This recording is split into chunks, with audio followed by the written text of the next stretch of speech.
In line with Rwanda's vision to become an upper middle income country by the year 2035 and to reach high income status by 2050, the government of Rwanda and development partners have partnered to encourage entrepreneurship as one of the key drivers in reducing poverty, promoting social change, fostering innovation, and economic transformation.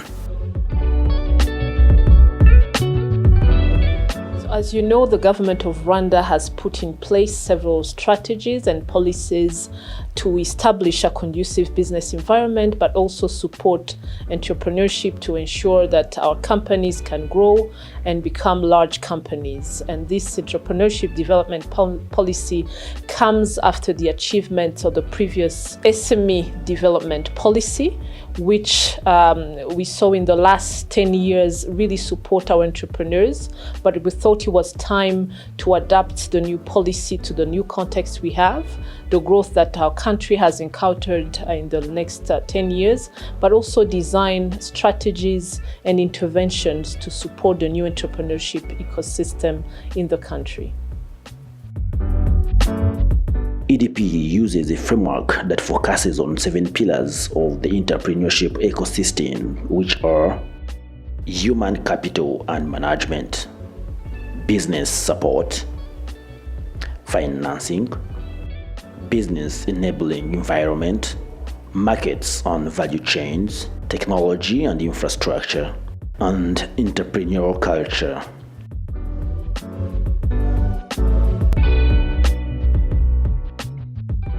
It's clear that there's still a gap in making some of the tertiary education marketable, and which means, providing young people who come from these institutions to be ready for work. So some of the things that can happen, one of them is really immersing into learning, experiential learning. You need to be able to have an opportunity to experience some of the lessons, and so moving from a theoretical to more practical, because ultimately that's what the market needs. When you go into the market, people want to know what you're able to do. The Entrepreneurship Development Policy has an emphasis on mentorship, coaching, and business advisory services that have to be provided to entrepreneurs and future entrepreneurs, so that we make sure that companies that are set up in our countries can have a long-lasting journey. We are reviewing also the roles and responsibilities of business advisors that we currently have in the country with the assistance of the Rwanda Development Board. But we think it's important that this policy really sets in stone the fact that any entrepreneur must have appropriate skills and takes time to really prepare their business projects to make sure that they understand the market as due, that they have the resources they require, but also as government, we make sure that we can provide trainings, coaching, but also partner with development partners and other stakeholders to ensure that business advisory services are provided. Nyuma yo kugenda nkorana n'abaturage ndetse n'amakoperative, byagaragaye ko rwose hari icyifuzo ko abaturage bakeneye kongererwa ubumenyi, bakeneye kubona ahantu bahugurirwa kugira ngo bongererwe ubumenyi. Supporting the apprenticeship model is one thing that we've seen in many African countries are helping. The second related to that is recognizing them, because a lot of the certification programs that we tend to have are from the formal education, and yet apprenticeship, and which really provides skills that can be put to work, are very important. So being able to recognize them, to certify them, will give them strength and allow these young people who have the technical skills to be able to get the jobs. Amakuru ahereranye na financing cyangwa se n'ahantu abantu bashobora kuvana izindi mbaraga cyangwa se amafaranga, ni amakuru akenewe cyane kandi na buri wese. Wenda nko kurubyiruko ugasanga rimwe na rimwe wenda kugira ngo babone ingwate, cyane n'abadamu kugira ngo babone ingwate, kugira ngo umuntu ashobore kubona credit ishobora gutuma akomeza gukora, bikagorana. Nizo mbogamizi abantu bagenda bahura nazo. Business twayitekereza wenda ugasanga si kwira, ariko ahanini aba ari uko wenda wabuze ibindi bitekerezo runaka cyangwa se ubwo bushobozi bizeraga. by'ukuri imashini dufite uyu munsi, izi mashini zose mubona aha ngaha nizo twahawe na guverinoma. Ni ukuvuga ngo ni imashini twahawe na NIRIDA, kandi NIRIDA ni ikigo cya Minicom. Isoko rirahari, ntabwo turashobora kurihaza, nibaze dufatikanye. Noneho n'amafaranga nayo arahari, izo opportunity ziraboneka. Ubuziranenge kugeza ubu ngubu two dufite SMAC. Hari ubundi buziranenge babusabwa burumvikana, ubwo nibwo bw'ibanze twahereyeho, turi kwa prayinga n'izindi nka hasapu, ariko ntabwo turazigeraho. Tugiye kugenda dukorana na kiriya kigo cy'ubuziranenge RSB kugira ngo dushobore kubona izo certificate zindi. Ubu ahangaha ho dukoresha technology computer, niyo ushobora gukoresha mu buryo bwo kuhira no gushyiramo amafumbire. Uko ushyiramo amafumbire menshi, umusaruro ushobora kwiyongera. Ubu rero ni technology ishobora gutuma wongera umusaruro cyane, ukava kuri bya biro 10 by'igiti ukawageza ku biro 20 ku giti kimwe. Urubyiruko ndetse n'abadamu kwihangira imirimo mu by'ukuri, kubera gahunda ya leta nziza yabibashishikarije cyane, ubona irahari. Kuko urebye wenda nko mu myaka yashize ntabwo wabonaga urubyiruko nyine ruri aho ngaho rutegereje wenda ibyo bizava mu maboko y'ababyeyi babo. Uyu munsi ubona ko urubyiruko rwinshi ruri kugenda ruvumbura utuntu, ndetse n'abadamu nicyo kimwe. Abadamu buriya twarasigaye inyuma cyane, kuko ntabwo umudamu yasohoka ngo agende ajya gukora business runaka. Wabaga wumva ko uri uwo mu rugo nyine ukarera abana, ubundi umugabo akakugaburira, kandi mu by'ukuri bikwiye ko abo bantu bombi bafashanya kugira ngo nyine bashobore guteza urugo rwabo imbere. Inspired by the entrepreneurship leadership. Entrepreneurship, innovation. Entrepreneurship want people who can create, do business, not only allowing them an opportunity for employment, but also allows maybe others who could not do so much as you are doing also to get something to do that gives them a decent living.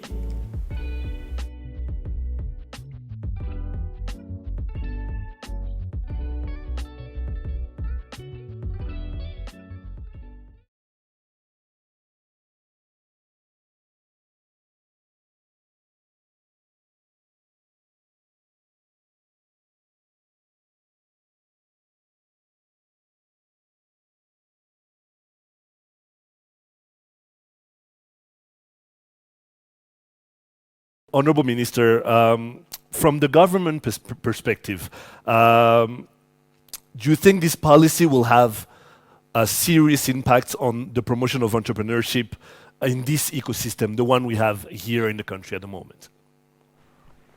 Thanks, Regis. I think the short answer to that is yes, and I'll probably go ahead and just provide a little bit of context. One, the Entrepreneurship Development Policy will be an overarching instrument that is going to anchor the various instruments that government and different partners are going to put in place to promote both innovation and entrepreneurship.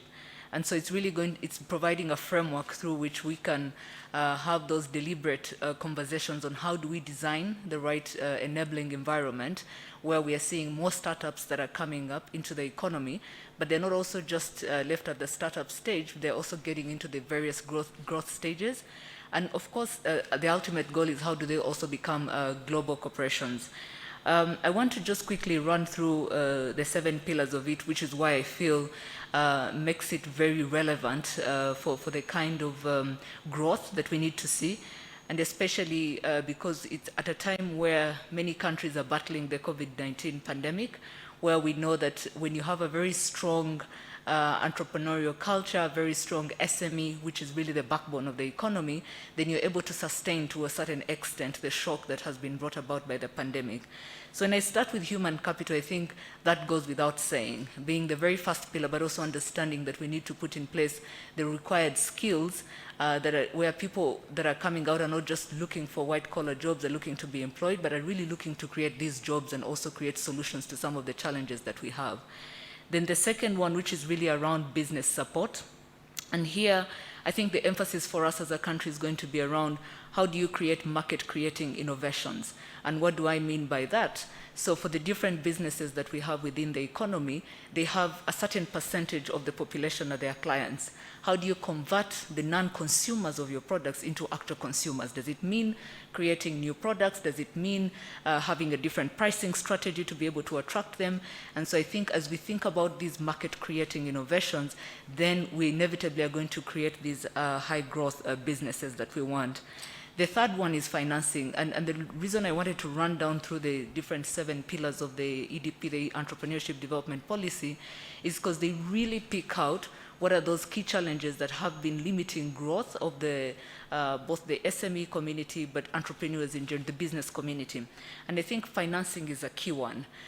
Whether you're looking at research financing, whether you're looking at seed capital, whether you're looking at growth stage capital, all these are different instruments that different economies will put in place, attract venture capitalists to enable the different entrepreneurs and innovators to tap into it as they scale from ideation. And when we talk about the business enabling environment, I think that's where Rwanda has, on a large scale, scored very well with the doing business indicators that really have gone to the nitty-gritty of what really makes businesses grow and remain relevant within the economy. But I think what we're seeing more and more when you look at the top 3 business constraints, which is access to finance, access to land, and pretty much you're also looking at tax, then the question is how are we continuously unlocking those 3 constraints so that you have more and more businesses growing. Going through the very last 3, there's market and value chain. And I think with this, what we've seen even within the policy is the emphasis on how does government, create an opportunity, a level playing field for many of the startups that we are seeing, so that some of the tenders, because government is the biggest consumer, are not just, favoring international companies and big corporations, but also the startups have an opportunity to play a part in that. On the technology and infrastructure part, I think, and that's why I started off by saying the context that we're in with COVID-19, when we look at the business digitization, SME digitization, it's very important because the businesses that were able to weather this pandemic in many ways had already onboarded different technological solutions that help them to remain relevant and stay virtual and still serve the needs of their clients. But on the technology and infrastructure pillar, what we also see, what Rwanda has also created as a supplementary strategy is the proof of concept strategy, where we're looking at 3 different industries: agriculture, healthcare, as well as financial fintech. And the idea is how do you use the different emerging technologies to really unlock potential in these different areas because they're essential to Rwanda's economic growth. And of course, the very last one is the entrepreneurial culture, where we should be measuring how many startups are there per capita. But most importantly, that can only be achieved by having a big number of accelerators and incubators that are really grooming and nurturing these ideas all through the growth stage.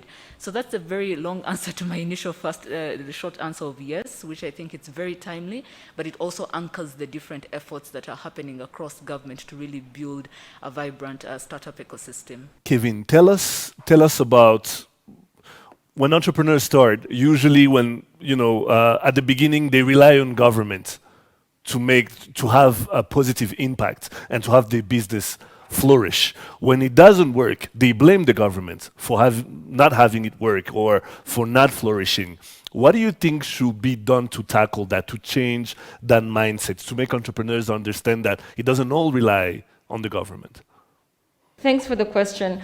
I just want to say that entrepreneurs who focus on what the government is going to do are clearly not seeing what the government has done over the past many years, because what's already has been established is so important. And we took that very, very seriously, and we used it as our platform, as our environment to do what we have been doing for the past 7 years.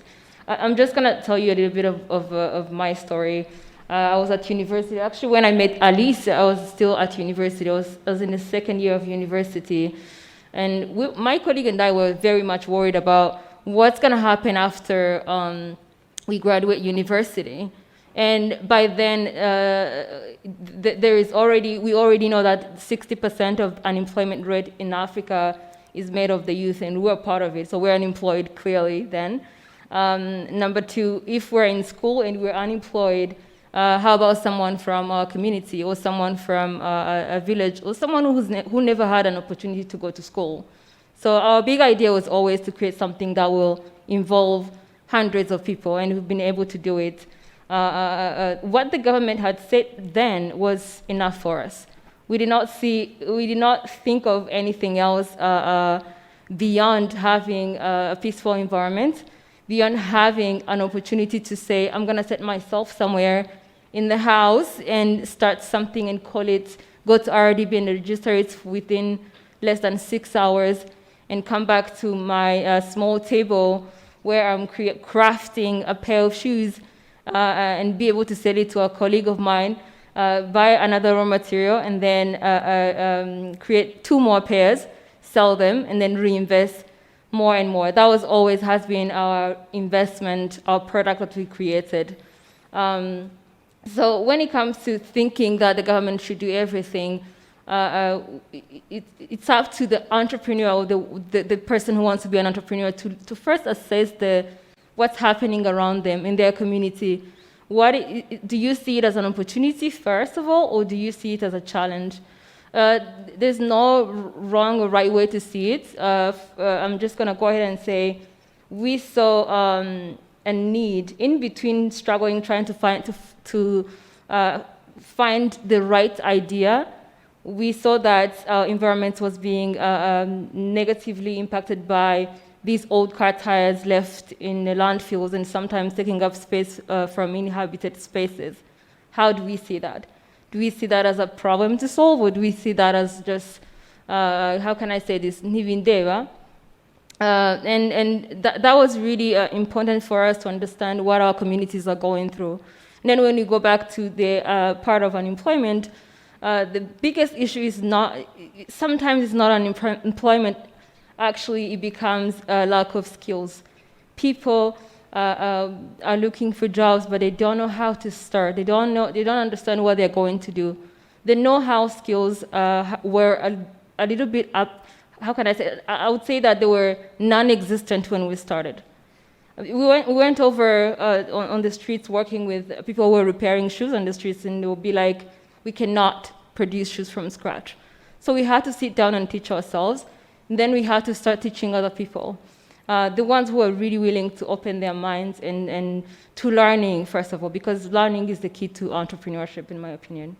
So we started training people, 1 to 2 people, 3 people. We have trained over 1,000 people, and some of them have even created their own small businesses right now, and they're training other people already. So the mindset should always be assessed within, and look at yourself as an entrepreneur, or as an entrepreneur wannabe. How is the environment like? Do I have enough? For me and my colleague, we just thought we had enough. And when it comes to all the pillars they mentioned, all startups, all small businesses do not need everything at once. In the beginning, when we started, I remember speaking to Alice when we went to see her. We're like, oh, we don't need money. We just want to learn. And they allowed us to learn, to understand what's the journey is going to be like. It's not going to be easy. And in the beginning, you don't need money. However, you get to a certain point where you need access to finance for you to be able to grow as a business that has a vision to get somewhere. So all the pillars work, but they work for different types of businesses, I think, as they mentioned. Thank you very much, Regis. And I would first like to thank our distinguished panelists and maybe ask for another round of applause for their perspectives today. and honorable ministers, permanent secretaries, heads of government institutions, UN resident coordinator, country directors and development partners, CEOs and captains of industry, entrepreneurs, and most of all, distinguished ladies and gentlemen, good evening to you all. Allow me to first express my gratitude to all of you for joining us this evening for the launch of the Entrepreneurship Development Policy, or as it's known today, EDP. It's a great honor to be with you all today, both here at Serena Hotel, but also with those who are following this event virtually. My appreciation also goes to our distinguished speakers who have shared their perspective on this policy from an innovation and technology lens, development partners' expectations, academia's take, business advisory experience, and last but definitely not least, from a successful entrepreneur. As we all know, the government of Rwanda has worked hard in recent years to strongly promote an enabling business environment. There have been a number of reforms undertaken, as well as policies and strategies which have been implemented that are focused on private sector development and which have facilitated its growth. This has led to an increase in the number of business enterprises in the last decade. With that said, the percentage of informal businesses is still quite high, and it remains a challenge considering that more than 60% of employment occurs informally. From the various consultations that were conducted during the development of the EDP, it was noted that the major cause of informality is in the entrepreneur's perceived high cost associated with formality. One of our main aims is to highlight our commitment to changing this mindset towards innovative entrepreneurship and, for most of all, formality. We have heard from our distinguished panelists how important it is to measure the impact of this policy. Increasing formality is one of the means to measure and have hard data on our entrepreneurship ecosystem. We also know that COVID-19 pandemic is causing large-scale loss of life and severe human suffering globally. It is also the largest public health crisis that we've had in living memory and has also generated a major economic crisis with disruptions in production and supply chains across the globe, and also causes uncertainties. However, this global pandemic has brought its imperative, which include the new business thinking that calls for both new and existing entrepreneurs to innovate and cultivate technical know-how of business management during and beyond the pandemic. In addition to the shift in mindset that's required, we have proven that partnerships and joint efforts can result in remarkable achievements. I believe that the success of the implementation of this entrepreneurship development policy relies on partnerships not only between actors from the public sector, but through concerted efforts between the public and the private sectors. Several key entrepreneurship ecosystem enablers, being business incubators and accelerators, have come from established public-private efforts. These efforts have also led to the emergence of other key enablers, the business service and business development services providers, mentors and coaches, and to a lesser extent, early-stage investors such as business angels. Additionally, the growing number of high-level academic institutions entering and expanding in Rwanda, increasing quality of tertiary education, especially in the science and technology subjects, as well as business management, is evident as well. This is a result of public-private partnerships that also largely contribute to the overall improvement in the quality of human capital and our workforce. The list of achievements from joining our efforts is long. The EDP recognizes all of this and includes policy actions necessary to remove the remaining obstacles to entrepreneurship and bolster Rwanda's entrepreneurship ecosystem going forward. Despite all these achievements and the goals, we cannot ignore that entrepreneurs still face a number of challenges in turning their ideas into sustainable high-growth businesses.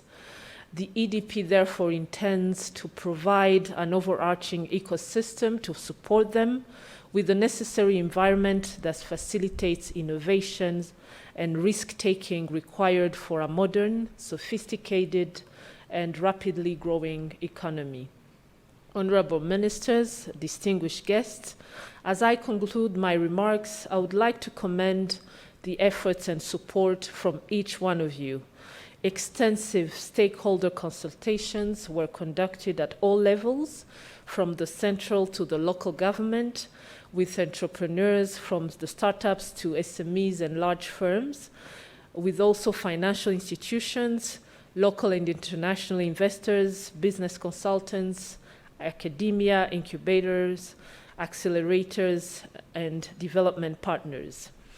Additionally, I would like to recognize the support of the US government through its USAID Rwanda Ngurizanshore project for having funded the development of the Entrepreneurship Development Policy. On that note, it is my honor to officially launch the Entrepreneurship Development Policy, and now let's implementation begin. Thank you all and have a lovely evening.